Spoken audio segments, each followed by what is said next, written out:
This evening, first up, election countdown begins. GECOM officially swears in key officers ahead of the September 1st polls. But as preparations ramp up, the spotlight now turns to transparency and public trust in the process. Plus, an inside job at Giftland Mall. A security guard vanishes after allegedly pulling off a daring $13 million armed robbery at a popular gaming lounge. Police have issued a wanted bulletin, and the hunt is on. Also, as tensions simmer over the Essequibo, the Guyana Defence Force ramps up national defense. Brigadier Omar Khan says Venezuela's claims are political theater, but Guyana is responding with sharper strategy, stronger technology, and deeper global partnerships. Meanwhile, a national shift in tackling gender-based violence. Guyana launches a groundbreaking policy to involve men and boys in the solution. Officials says it's not just about punishment, it's about transformation. Finally, in Washington, U.S. lawmakers push back after President Trump's airstrike on Iran. The debate over who has the power to declare war is heating up on Capitol Hill. All this and more coming up on Headline News Update. Stay with us.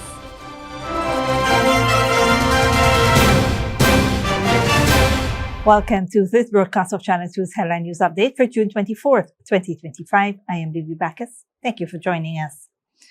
First up, Guyana's much anticipated general and regional elections are officially set for September 1st, 2025, and preparations are well underway. In a key development, the Guyana Elections Commission, GECOM, has officially administered the oaths of office to 10 returning officers and 10 supernumerary returning officers ahead of the upcoming general and regional elections. The brief ceremony was held on Monday, June 23rd, in the Commission's boardroom and was presided over by GECOM Chairperson Justice Retired Claudette Singh. The appointments mark a critical step in the election preparations. Returning officers will oversee the electoral process in each district. At the same time, the supernumerary returning officers will manage sub-districts in regions 3, 4, and 6 in accordance with the Representation of the People's Act. GECOM has invited political parties and electors to visit its district offices to obtain election-related information and review statutory timelines. A full list of appointed officers and office locations is available on GECOM's website. GECOM reaffirmed its commitment to transparency, professionalism, and integrity throughout the electoral process. On a different note, police are investigating a daring $13 million armed robbery at Giftland Mall Fantasy Game Lounge, allegedly carried out by a on-duty security guard. Dale Jarvis has the latest on the manhunt. Police are investigating a multi-million-dollar armed robbery that occurred on Sunday morning, June 22nd, at the Fantasy Game Lounge located in the Giftland Mall, Turkine, East Coast, Demerara. According to reports, 24-year-old security guard Rakamin Benowin Nicholas, who was on duty at the lounge and armed with a service-issued 9mm pistol, allegedly robbed the establishment of Guyana $13.1 million. The cash is reportedly the property of Sylvia Thomas. Nicholas allegedly confronted two staff members, 21-year-old supervisor and a 27-year-old floor supervisor. While they were cleaning, he fired a shot into the air and forced the supervisor to open the cashier's room and vault, ordering the cash be placed into a garbage bin before fleeing the scene. Surveillance footage captured the suspect leaving the premises and getting into a car license plate PZZ 5690, which drove off in a western direction. Police have since issued a wanted bulletin for Nicholas, whose last known address is 200 West Rumfeld, Georgetown. Investigators recovered one spent shell at the scene and continue to search for the suspect and getaway vehicle. Reporting for Headline News Update, Dale Jarvis. Thanks, Dale. The Guyana Defence Force is strengthening its national defense capabilities through a focused approach to strategy, technology, and international partnerships, and this is according to Brigadier Omar Khan, Chief of Defense Staff. Speaking during the first edition of the GDF's new program, Safeguarding Our Nation, Brigadier Khan said the military is taking a smart, conscious, and resolute stance, particularly in light of Venezuela's renewed claim to Guyana's Essequibo region. Venezuela has increased their aggression against Guyana. However, our borders were settled by the 1899 Arbitral Award. As a Guyana Defence Force, we stand resolute where our borders are concerned. We are operating under a military strategy to build, deploy, and operate a smart, modern, and resilient force, not only to defend Guyana, but also to contribute to economic development. He dismissed Venezuela's actions as political theater rather than a credible military threat and emphasized the importance of the International Court of Justice in resolving the issue. He highlighted ongoing partnerships with allies including the United States, United Kingdom, CARICOM, France, and Brazil. Venezuela and their claim to the Essequibo is more political theater than a military threat. We, however, are being cautious. As a defense force, we are operating within our defense policy of the DIME construct: diplomacy, information, military, and economic. Integral in this process is our partnership. Partnership with the United States, our most important and strategic partner, including others, the United Kingdom, CARICOM, France, Colombia, Brazil, all these nations who hold dear to them the values of peace, respect for international law. This is where we stand on the position of the border. Khan said investment in Guyana's aerial and maritime defense has increased by more than 800%, bolstered by advanced training and technological improvements. Addressing concerns over Venezuelan migrants, Brigadier Khan said the GDF is balancing compassion with border security. We are committed to safe borders, in the protection of our borders, and that is why we have implemented strong security measures on vetting, processing, documenting all Venezuelan migrants. And this is another example in which not only the Guyana Defence Force is involved, but is a multi-agency approach. The Guyana Police Force, the Ministry of Health, the local government authorities, the regional authorities, everyone is on board whenever we have an interception of Venezuelan migrants, and we will continue to do so. The Army Chief also reiterated the Guyana Defence Force's commitment to national development and called on young people to consider military service. Purpose, passion, ultimately leads to patriotism. For every youth out there, there is a place for you in the military. Even if, like me, come, spend 3 years, see where it takes you. You are going to find yourself and your true self. Some people go through life not knowing what they're good at. In the military, I can guarantee you, you will find that purpose in your early stage of your life. On this calling, I would tell the youth, start that journey in uniform. Serve your country.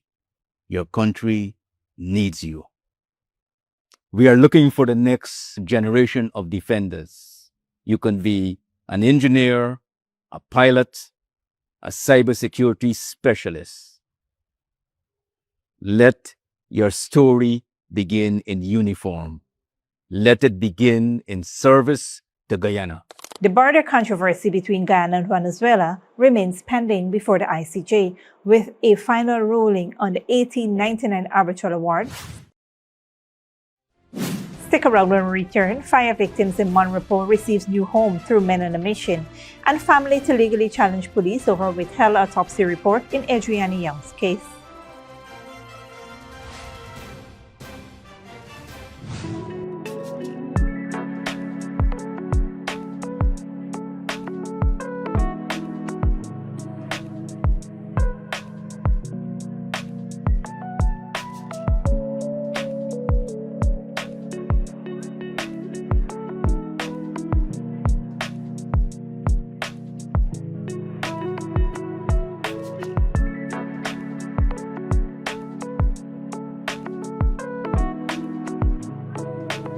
GECOM is currently conducting a claims and objections exercise commencing June 16, 2025 to produce an official list of electors for the conduct of general and regional elections. If you will be 18 years or older by June 30, 2025, and you're a Guyanese citizen by birth, descent, or naturalization, or a citizen from a Commonwealth country living in Guyana for 1 year or more, you are eligible for inclusion in the OLE. GECOM has posted the preliminary list of electors in all registration divisions for you to check if you are listed and if your particulars are accurate. You can object to anyone you believe does not qualify for inclusion in the OLE. To do so, you must be listed on the same divisional list as the person you are objecting to. You must visit the GECOM registration office responsible for your area of residence to make an objection. The objections aspect of this exercise will end on Friday, June 20, 2025. For more information, contact the GECOM on 225-0277-9 or visit www.gecom.org.gy. Sneakily with a gift of sight from Modern Optical Services.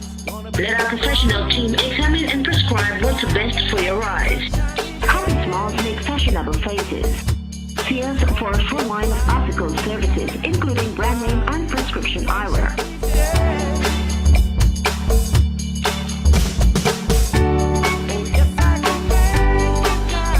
Modern Optical Services, 316 Middle Street, Georgetown. Telephone 226-1082. Good girl forget things. What's the problem, Granny? I want money for borrow for those surgery. I was dancing and I fall and fracture my hip. If you need some quick money, you should check Lender's Jewelry and Pawn Shop. Lender's Jewelry and Pawn Shop, Lot 238 South Road, Border, Georgetown. Get jewelry made to order in just 72 hours. We also accept vehicles. Lender's, best rates, longest payback period. Boys, I get through. Plus, I could dance again. Lender's Jewelry and Pawn Shop. Welcome back. The family of 11-year-old Adriana Young, who was found dead in a hotel pool in April, is preparing to take legal action against the Guyana Police Force for refusing to release her final autopsy and investigative reports. Attorney Dexter Todd, speaking during Adriana's funeral on Sunday, criticized the Guyana Police Force's decision, calling it unlawful and unsupported by any legal framework. Despite a formal request in late May, the police, citing internal policy, declined to release the documents, stating that such materials are only disclosed in court. Todd argued that the policy lacked legal backings and vowed to challenge it in court. He revealed that the family delayed legal proceedings until after the funeral, but is now moving forward with the case. The refusal comes as the second autopsy, conducted in the U.S. by Dr. Carol Terry, remains incomplete due to the lack of critical documentation. The first post-mortem, conducted in Guyana by an international team, concluded Adriana died by drowning. However, Dr. Terry has since questioned that conclusion. Although the police claims the case is closed, Todd firmly disagrees, asserting that the investigation must continue to ensure justice is served. Adriana was laid to rest on Sunday, June 22nd, nearly 2 months after her body was found at the Doubleday Hotel in Tushin on the east bank of Essequibo. In other news, in a bold step towards ending gender-based violence in Guyana, the Ministry of Human Services and Social Security on Friday launched the Bridging the Gap policy aimed at engaging men and boys in prevention, healing, and accountability efforts. Speaking at the Autochang Conference Center, Minister of Human Services and Social Security, Dr. Vinny Prasad, described the policy as a transformative and inclusive national framework that goes beyond viewing men as perpetrators. Instead, it positions them as part of the solution through empowerment and education. This is more than a policy. This is transformational. And this is not just a national policy that remains, as I have it here, on paper. It has been carefully thought out and crafted to ensure that it is comprehensive, it is inclusive. Inclusive because in the crafting of this policy, many, many men from all walks of life would have been consulted and engaged to ensure what we have crafted appeals to men of every walk. The policy has been so carefully crafted, there's nothing here that gives men a negative label. The policy promotes emotional intelligence, personal growth and community connection while addressing family violence and mental health issues and fostering positive fatherhood. It includes initiatives like the BRAVE program and trauma-informed education for offenders. Dr. Kona Husbands, manager of the Ministry of Human Services and Social Security's Sexual Offences and Domestic Violence Policy Unit, said to reduce gender-based violence, men and boys must be actively engaged. This new policy, Bridging the Gap, it marks a deliberate step and a much-needed shift. It calls for a new approach to male engagement, one that affirms the capacity of men and boys to lead, change, to reclaim their personal identity, and to build lives rooted around accountability, respect, and emotional integrity. Now, if we are to reduce gender-based violence in any meaningful and lasting way, we must actively and positively engage our boys. Officials emphasized that the policy was shaped through wide consultation with men across the country. It seeks to redefine masculinity based on values like respect and responsibility. The launch was supported by a cross-section of male leaders and gender advocates who lauded the initiative for promoting accountability and reducing violence through positive change. Moving on, after losing their home in a devastating fire, two young siblings from Monrepo on the east coast of Demerara have received a brand new two-bedroom house thanks to the Men on a Mission program. The Ramlukan family, a 21-year-old construction worker and his 17-year-old sister, were left homeless after a blaze of unknown origin destroyed their two-story wooden and concrete house at 3rd Street, Marcusville in March of this year. The fire consumed all furnishings, documents, and equipment valued at over $8 million, including supplies purchased to start a food business. During a handover ceremony on Saturday, Minister of Health Dr. Frank Anthony presented the keys to the new home to Sabita Ramlukan, the younger beneficiary, expressing the government's continued commitment to helping vulnerable citizens through the Men on a Mission initiative. Minister Anthony noted that the program was started by President Ali to ensure that people who are often overlooked get the help they need. Launched in 2022, the Men on a Mission initiative has provided homes to over 70 families to date. In 2025, $700 million was allocated to expand the program, with $395 million set aside for the construction of over 50 homes across the country. Beneficiary Sabita Ramlukan, who was overwhelmed by the gesture, said that her family will now be comfortably accommodated in the new two-bedroom house.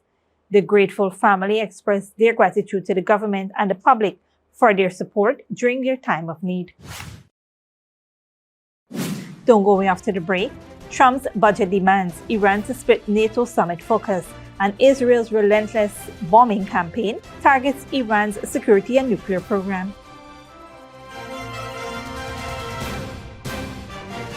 Good girl forget things. What's the problem, Granny? I want money for borrow for those surgery. I was dancing and I fall and fracture my hip. If you need some quick money, you should check Lender's Jewelry and Pawn Shop. Lender's Jewelry and Pawn Shop, lot 238 South Road Border, Georgetown. Get jewelry made to order in just 72 hours. We also accept vehicles. Lenders, best rates, longest payback period. Boys, I get through. Plus, I could dance again. Lender's Jewelry and Pawn Shop. Sneakily with a gift of sight from Modern Optical Services. Let our professional team examine and prescribe what's best for your eyes. Common smiles make fashionable faces. See us for a full line of optical services, including brand name and prescription eyewear.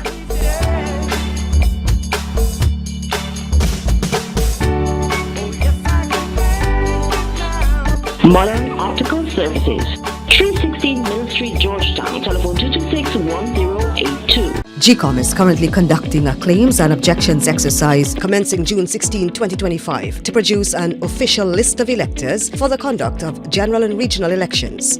If you will be 18 years or older by June 30, 2025 and you're a Guyanese citizen by birth, descent or naturalization, or a citizen from a Commonwealth country living in Guyana for 1 year or more, you are eligible for inclusion in the OLE.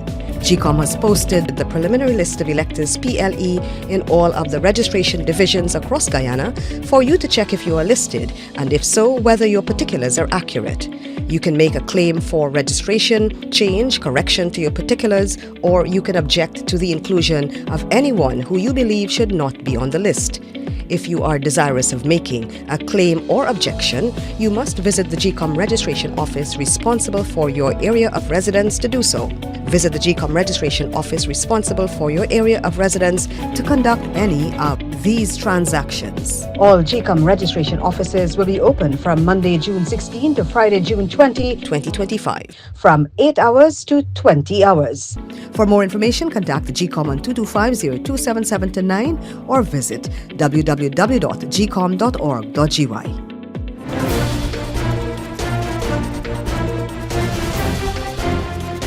Welcome back. Now we take a look at what's happening in the region and around the world. Prime Minister Roosevelt Skerrit has assured Dominicans there is no cause for panic over reports of potential U.S. visa ban affecting 4 Eastern Caribbean nations, including Dominica. Speaking Monday, Skerrit confirmed no official notice has been received, but said diplomatic efforts are underway. He acknowledged U.S. concerns about migration and Dominica's citizenship by investment program, pledging reforms, including a name change ban for CBI applicants to maintain international trust. Several resolutions are being planned in the United States Congress to reassert its constitutional authority over war-making powers following President Trump's recent bombing of Iran. The measures come as lawmakers are divided on whether the U.S. strikes constitute an act of war requiring congressional approval. Al Jazeera's Shahib Tansi reports. Recognizes the gentleman from Pennsylvania. Speakers at the House of Representatives on Monday split on party lines. Republicans competed with each other to praise the president's bombing of Iran. Mr. Speaker, I rise today to congratulate President Trump and our incredible service members who planned and perfectly executed Operation Midnight Hammer to destroy the nuclear enrichment facilities in Iran. I rise today to thank President Trump for saving the world. And the one Democrat who spoke laid into Saturday's bombing raids. 3 days ago, the president ordered a unilateral military strike against Iran and notified the majority of Congress and the American people essentially by tweet. Under the Constitution and the War Powers Resolution of 1973, only Congress can declare war, and the President must consult Congress before introducing U.S. armed forces into hostilities or swiftly after any attack. That congressional role has been diminished over the decades. Nonetheless, several measures are being planned to assert authority in the House and the Senate, the earliest to receive a vote potentially on Friday in the Senate. None are thought likely to succeed.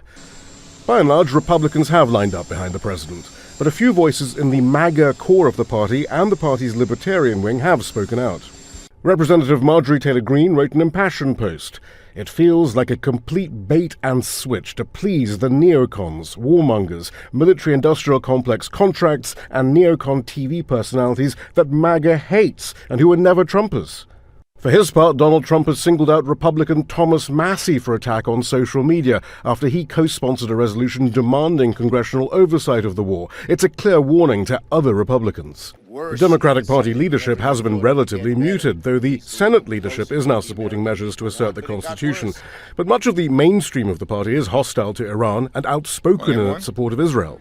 In the lead-up to the strikes on Iran, the Trump administration contradicted the U.S.'s own intelligence assessment of Iran's nuclear program to suggest an imminent threat from Tehran.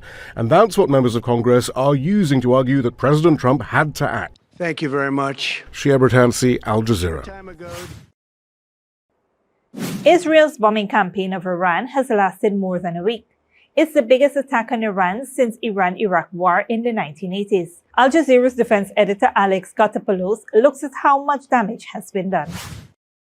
Israel's bombing campaign on Iran was both relentless and systematic. The stated aim was to destroy the country's nuclear program, but also with a view to weakening the Iranian government. Israel, I think, has pursued a number of objectives in its latest campaign against Iran. One has been to destroy or set back Iran's nuclear program for as long as possible. The other has been to erode and undermine Iran's missile capabilities as much as possible, but more importantly, to undermine the state's ability to govern. Iran's police and security forces were targeted and destroyed one by one throughout the attacks. The headquarters of the cyber police were targeted by Israeli airstrikes, followed by the destruction of the paramilitary besiege force, often used in the suppression of demonstrations. The state broadcaster IRIB had its main building shattered, and the attacks on the Iranian power grid caused a power outage in the northern part of the capital for several hours. This was followed by Monday's attacks on the Revolutionary Guard's headquarters and the entrance to the high-security Evin prison, all in an attempt to create chaos and weaken Tehran's security structure. Many observers feel that this has been Israeli Prime Minister Benjamin Netanyahu's goal all along.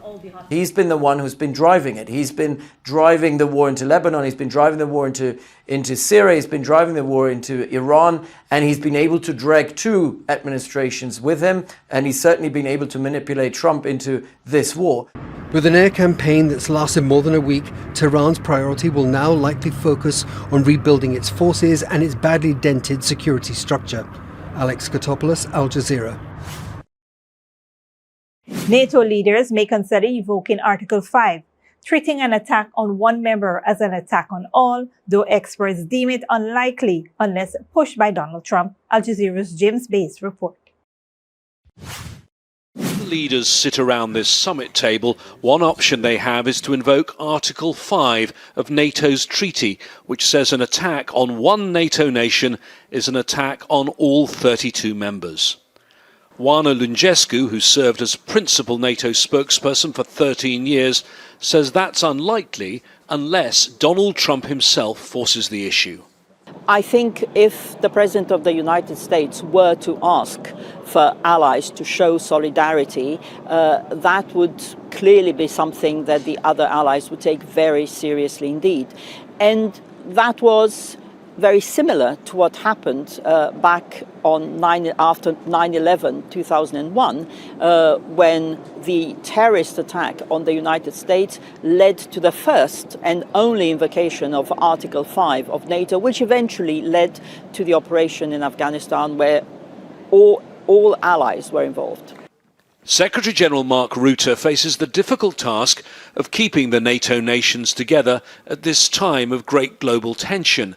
There is considerable unease in NATO capitals about what happens next in the Middle East, and some nations, including France and Norway, have questioned the legality of US military actions, but Rutte says he believes they were legitimate.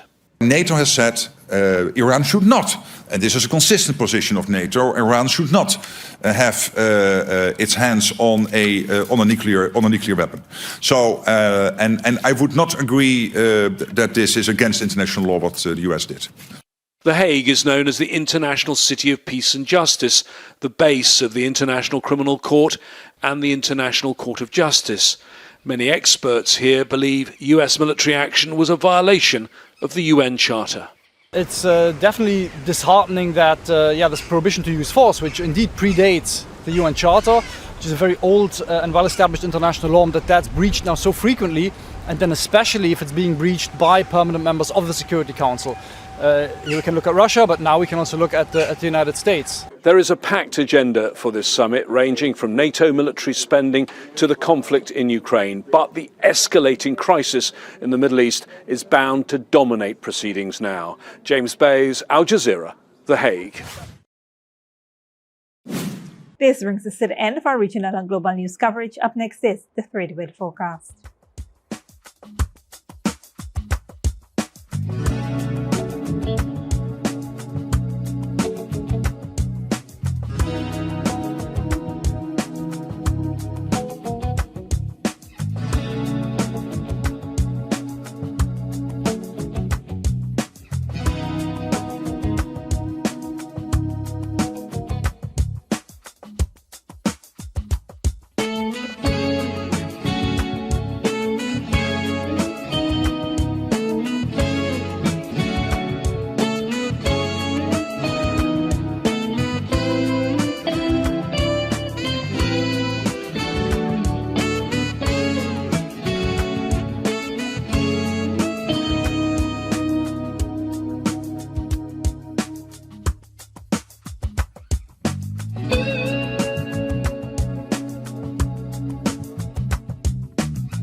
And that's Safety V2 Headline News for this Tuesday evening. As we take our leave, we invite you to follow us on Facebook and YouTube. You can tune in tomorrow at 6:30 p.m. for a rebroadcast and at 7 p.m. for more news. Until then, please take care of yourselves and each other.